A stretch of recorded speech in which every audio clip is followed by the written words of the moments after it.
हमने पिछले लेक्चर में 4 डिफरेंट ट्रांजिशन के ऊपर बात की, जिसमें हमारे पास था कट, डिसॉल्व, फेड और वाइप।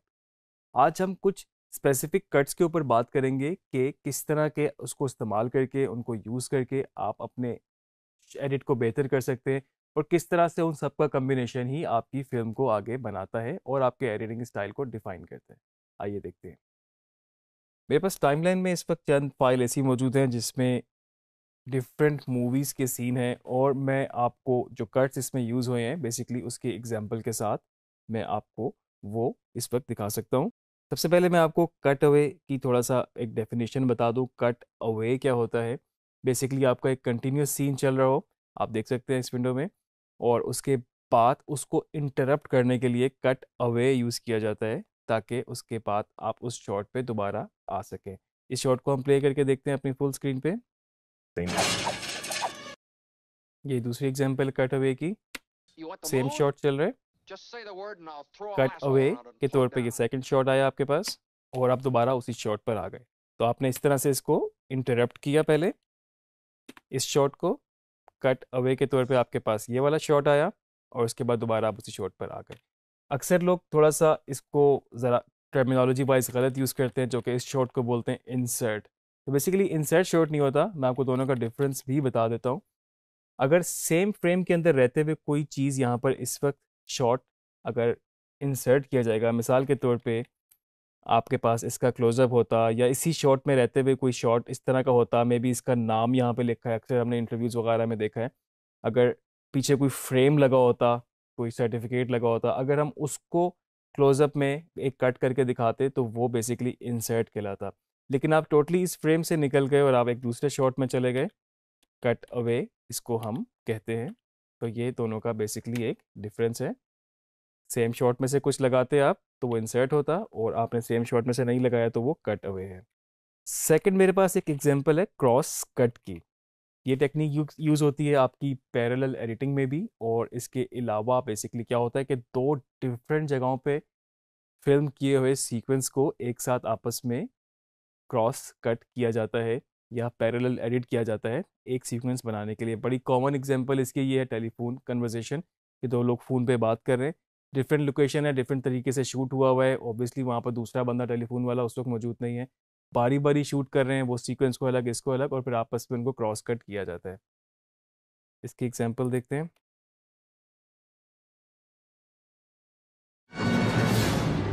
ये एक दूसरी एग्जांपल है इसकी। आपके पास एक सीक्वेंस ये चल रहा है आपके पास,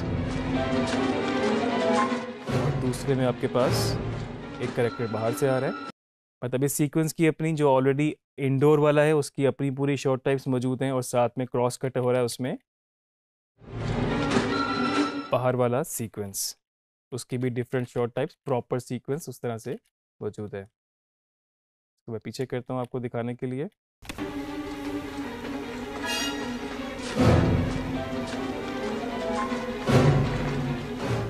तीसरी चीज़ जो इस वक्त मेरे पास यहाँ पर है वो है jump cut. Initially jump cut को इस वक्त समझा जाता था कि एक ऑफेंस आप कर रहे हैं और जंप कट लगा लिए तो मतलब आप बिल्कुल इसको आपने शॉट को ख़राब कर लिए। लेकिन मतलब एक बड़ी मशहूर कहावत है कि आपको बड़ी एक स्ट्रॉन्ग जस्टिफिकेशन चाहिए होती है रूल को ब्रेक करने के लिए। ख़ासतौर पे फिल्म मेकिंग में बड़ा ये यूज़ किया जाता है। आपका एक रूल बना हुआ है, आप उसको बिल्कुल ब्रेक कर सकते हैं, लेकिन अगर तो आपके पास एक बहुत स्ट्रॉन्ग जस्टिफिकेशन हो। तो इसी तरह से जंप कट का था। जंप कट वैसे टेक्निकली गलत तस्वर किए जाते थे, लेकिन आगे जाके ट्रीटमेंट का एक प्रॉपर हिस्सा बनते गए, और अब वक्त के साथ साथ तो मतलब आपको पर्पसली लगाने भी पड़ते हैं अदर देन ट्रीटमेंट भी। तो इसकी मैं आपको एग्जांपल दिखाता हूँ कि आपके पास देखें सेम फ्रेम है और इसमें जो कट्स होंगे वो सेम फ्रेम के अंदर रहते हुए ही आपके पास बीच में से एक पोर्शन निकल जाएगा और आप उसको कट करेंगे। ये कट हुआ, ये कट हुआ, तो ये आपके बेसिकली जंप कट है कि आप किसी और फ्रेम शॉट टाइप में नहीं गए, आप सेम फ्रेम में रहते हुए आपने कट कर लिया। कई दफ़ा अर्जेंसी दिखाने के लिए भी यूज़ किया जाता है कि फ़ौरन फ़ौरन कोई चीज़ें हो रही है। जिस तरह से ये एक एग्जांपल है इसकी। ये सारे जंप कट्स इस वक्त हैं अर्जेंसी दिखाने के लिए इस वक्त। और इसके अलावा कई दफ़ा इसका यूजेज इस तरह से भी होता है कि आप जस्ट एक ट्रीटमेंट वाइज इसको ऐसे यूज़ कर सकते हैं, मोन्टाज में यूज़ कर सकते हैं। और ख़ास करके आपका जो एक्शन एडिट होता है उसमें बहुत ज़्यादा ये यूज़ किया जाता है। एक देखें एग्जांपल इसकी, ये इस वक्त जंप कट है ये, इस शॉट को अगर आप देखें तो ये बड़ा क्विकली जंप कट हुआ। इसको अगर हम रिवाइंड करके देखें तो एक ये शॉट ये था सामने, फिर हमने कट अवे के तौर पे एक सेकंड शॉट डाला कि वो किसका पर्सपेक्टिव क्या था, दोबारा इस शॉट पर आए और ये जंप कट हुआ बीच में, सिर्फ उस चीज़ को दिखाने के लिए। सिर्फ एक्शन एडिट में जिस तरह मैंने बताया बहुत ज़्यादा जंप कट्स यूज़ होते हैं, वो हम एक्शन एडिट का जब प्रॉपर एक सीक्वेंस हम देखेंगे किस तरह एडिट होता है, उसमें हम मज़ीद स्टडी करेंगे इस पर। तो अभी वाला जो जंप कट था, अगर आपने नोट किया हो कि ये इस वक्त यहाँ पर जंप कट ये आया और बड़ा स्मूथली ये इस वक्त निकल गया। नेक्स्ट है हमारे पास smash cut. Smash cut basically abrupt किस्म की ट्रांजिशन है, अब्रप्ट किस्म का कट है और बिल्कुल एक बैंग के साथ या बिल्कुल एक हैवी बैंग के साथ वापस आते हुए बिल्कुल खामोशी, इस तरह से आपके दो कट्स मिलके इसको बनाते हैं।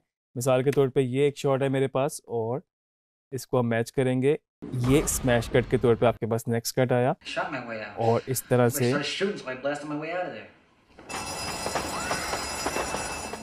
साइलेंट से बिल्कुल लाउड से एकदम साइलेंट करके स्मैश करके बेसिकली आप लोग वापस आ जाते हैं।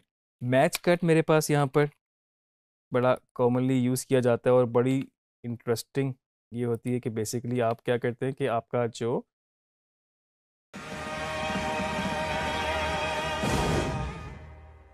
आप देख रहे हैं इस वक्त सबकी पोजीशन वहाँ पर अपनी जगह थी, लेकिन जो पूरा पीछे फ्रेम था, पूरा पीछे कंपोजिशन थी, वो बदल चुकी है, लेकिन उसमें बिल्कुल दोनों आपस में मैच हो गए। मैच कट आपके इस तरह से भी हो सकते हैं कि आप एक ऑब्जेक्ट को अपने दूसरे शॉट के ऑब्जेक्ट के साथ मैच कर सकते हैं, या फिर आप एक शॉट से दूसरे शॉट में जाके भी इस तरह मैच कर सकते हैं, या फिर आप कंपोजिशन को भी बिल्कुल मैच कर सकते हैं। ये सारी एग्जांपल्स हैं मैच कट की आपके पास। और इसी तरह से ये जो मैच कट हैं विजुअल के अलावा डायलॉग पे भी हो सकते हैं, जिस तरह से इसकी एग्जांपल ये है। तो हमने देखा किस तरह से वो बिल्कुल एक ही सीक्वेंस में आपको मैच होते हुए लगे। इनविजिबल कट बड़ा इंटरेस्टिंग, ये भी एक हमारे पास पार्ट है। यहाँ पर बेसिकली वो क्या करता है कि वो चीट करता है, कट लगता है लेकिन वो इनविजिबल होता है, आपको पता नहीं लगता कि वो कट लगा है और नॉर्मली ब्लैक की तरफ चला जाता है आपका, जिस तरह ये आपने ये इवल डेथ का बड़ा मशहूर सीन, और आपने देखा ये डिफरेंट कट लगा लेकिन इनविजिबल था, इसलिए कि मैं आपको दोबारा दिखाता हूँ फ्रेम बाय फ्रेम कि ये कैमरे की मूवमेंट और ये टुवर्ड्स ब्लैक पर्पसली किया और नेक्स्ट शॉट में ये ब्लैक से ही वापस आया, तो आपका कट इस तरह से लग चुका था।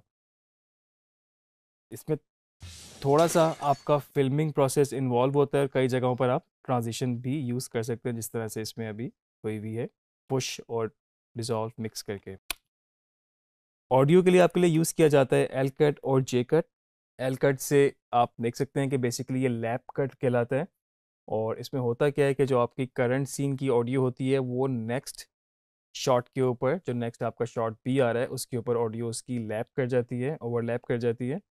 इसकी एग्जांपल इस तरह से है, जिस तरह ये एक ऑडियो इस शॉट में थी और नेक्स्ट शॉट में भी वो ऑडियो ओवरलैप कर गई और इस तरह से ही इसमें भी अब जो वो चीख थी वो नेक्स्ट शॉट के ऊपर भी ओवरलैप कर रही है।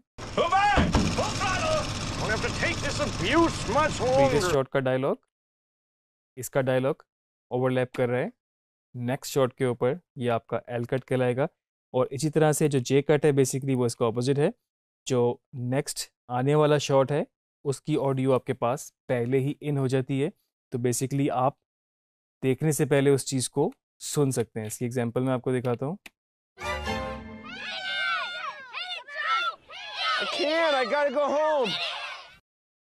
ये दूसरी एग्जांपल आपके पास।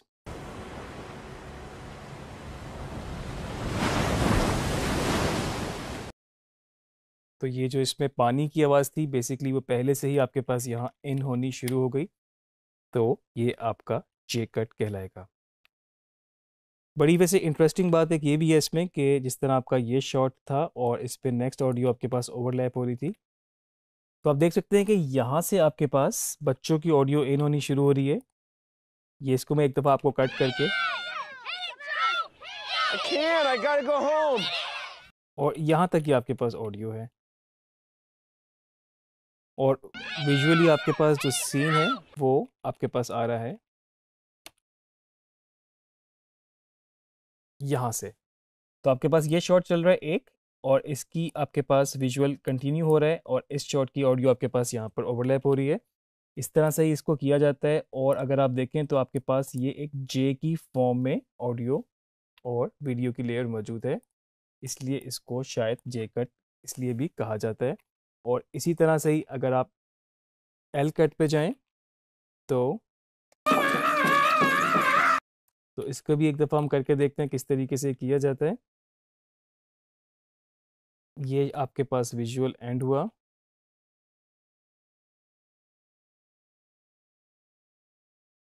तो आप देख सकते हैं कि इस वक्त आपके पास जो शेप बनेगी यहाँ पर वो एल की शेप में बनेगी। वैसे तो इसको लैप कट भी कहते हैं, और इसलिए यहाँ पर आपके पास ये ऑडियो जो है ओवरलैप हो रही है। तो एल कट और जे कट इनको इसलिए भी कहा जाता है। ये जे कट की शेप में ये जे की शेप है, और इससे पहले आपके पास ये एल की शेप है। और आपको इन शेप से अंदाज़ा हो सकता है कि किस तरीके से इनको बेसिकली टाइमलाइन पे किया जाता है। तो ये तो थे कुछ आपके पास कट्स। मैं आपको लास्ट में एक बोनस के तौर पे एक डिज़ोल्व की भी कुछ आपको ट्रीटमेंट दिखा दूं, किस तरीके से सिर्फ टाइम को गुजारने के अलावा, या फिर ज़रूरी नहीं कि आपने सिर्फ अपने ट्रीटमेंट के लिए लगाया हो, और किस तरीके से यूज़ किया जा सकता है। ये एक फ़ाइल हम देखते हैं।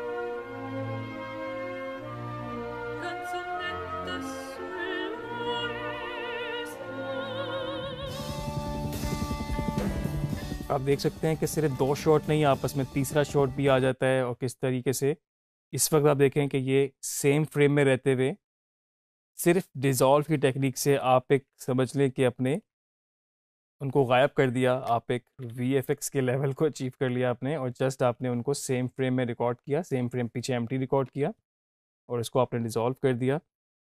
और इसके बाद इस तरह डिज़ोल्व में भी आप देख सकते हैं कि ये डिज़ोल्व की ही टेक्निक यूज़ करते हुए डिफरेंट रिजल्ट्स को अचीव किया गया।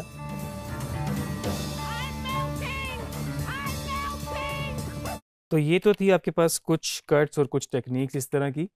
आपको कट लगाना आता है, आपको ट्रीटमेंट करनी आती है, आपको वीडियो ऑडियो लेयर्स को अलग अलग करना आता है, दोनों को अलग अलग तरीके से डील करना आता है। इन कट्स को मैं नहीं कहूँगा कि आप बिल्कुल इसको रटें, इसको याद रखें, लेकिन इनको थोड़ा सा ज़रा स्टडी ज़रूर करें, क्योंकि आगे जाके जब आप एडिट कर रहे होंगे तो इन्हीं के कम्बिनेशन से आपके पास वो चीज़ बन रही होगी, और जो भी आपके पास ऑप्शंस, जो भी पॉसिबिलिटीज़ आ रही होंगी, वो इन्हीं की ही कम्बिनेशन से और इन्हीं को यूज़ करते हुए आ रही होंगी। तो इनको स्टडी करें, इस वीडियो को दोबारा भी देखिएगा, आप कर्ज को दोबारा समझिएगा। कोई चीज़ आपको समझ में नहीं आती, आप उसको वैसे भी खुद से भी एक्सप्लोर कर सकते हैं। प्रैक्टिस को कंटिन्यू रखें, आगे लेक्चर में मज़ीद हम डिटेल में और चीज़ों के ऊपर भी बात करेंगे।